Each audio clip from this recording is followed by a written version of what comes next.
हमें अच्छी तरह पता है कि तथाकथित सुप्रीम लीडर कहां छिपे हुए हैं। वो एक आसान निशाना है, लेकिन फिलहाल वहां सुरक्षित हैं। हम उन्हें अभी हटाने यानी कि मारने नहीं जा रहे हैं, कम से कम अभी तो नहीं। लेकिन हम ये नहीं चाहते कि आम नागरिकों या अमेरिकी सैनिकों पर मिसाइलें दागी जाएं। हमारा सब्र अब खत्म होता जा रहा है। दोस्तों, इस तरह की बातें अमेरिका के प्रेसिडेंट ट्रंप कह रहे हैं, मतलब ईरान के सुप्रीम लीडर को मारने की खुली धमकी दे रहे हैं। दरअसल ये बात ट्रंप ने तब कही है जब ईरान के सर्वोच्च नेता आयतुल्लाह अली खामनेई ने साफ कहा है कि जंग शुरू हो चुकी है। हम आतंकी यहूदी शासन को कड़ा जवाब देंगे, उन पर कोई दया नहीं दिखाएंगे। उन्होंने ये भी कहा कि ईरान कभी भी इजराइल के साथ सुलह नहीं करेगा। इस ऐलान के बाद ईरान ने इजराइल पर 25 और मिसाइलें दाग दी।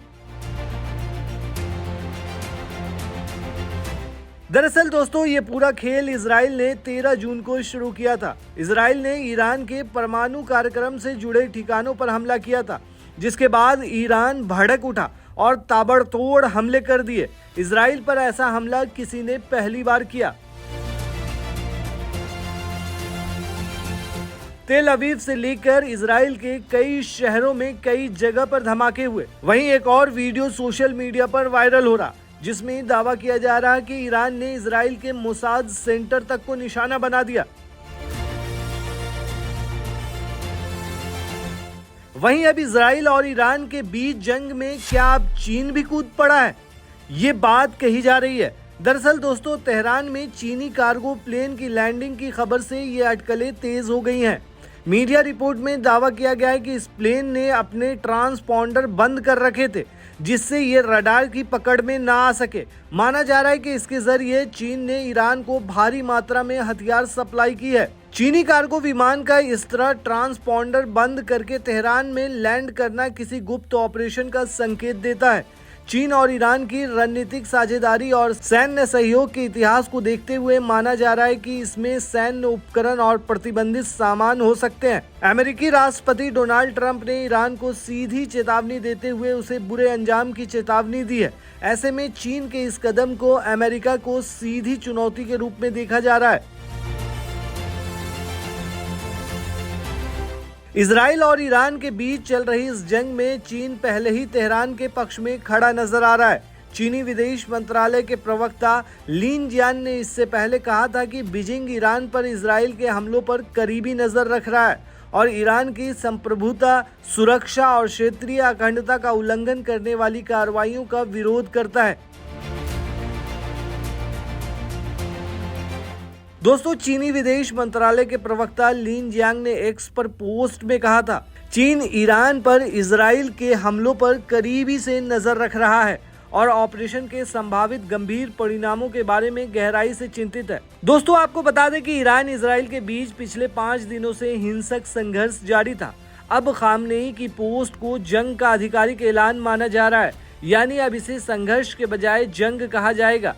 कई मीडिया रिपोर्ट्स के मुताबिक जल्द अमेरिका भी इसमें शामिल हो सकता है। अगर अमेरिका इसमें शामिल होता है तो चीन और रूस भी खुलकर ईरान के सपोर्ट में आ सकते हैं। दरअसल अमेरिका के राष्ट्रपति डोनाल्ड ट्रंप ने कनाडा से आने के बाद व्हाइट हाउस में नेशनल सिक्योरिटी टीम के साथ बैठक की।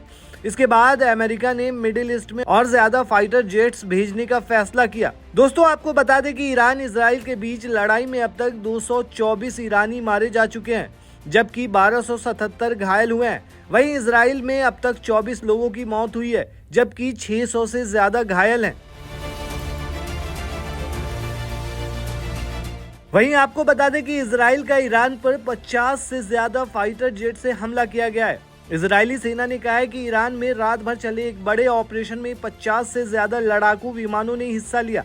इस हमले में कई अहम ठिकानों को निशाना बनाया गया, जिसमें परमाणु हथियारों से जुड़ी एक फैक्ट्री और हथियार बनाने वाली कई जगह शामिल थी। सेना के मुताबिक तेहरान में जिस सेंट्रीफ्यूज प्रोडक्शन साइट पर हमला हुआ वो यूरेनियम को शुद्ध करने के लिए इस्तेमाल होता था। इसे ईरान परमाणु हथियार विकसित करने के लिए इस्तेमाल कर सकता था। इसके अलावा इजरायली सेना ने यह भी बताया कि जिन हथियार फैक्ट्रियों को निशाना बनाया गया वहां मिसाइलों और विमानों को गिराने वाले सिस्टम बनाए जा रहे थे। इन जगहों पर कच्चे माल और जरूरी उपकरण तैयार किए जा रहे थे। इजराइल की सेना ने इस ऑपरेशन में शामिल लड़ाकू विमानों की उड़ान की फुटेज भी जारी की है।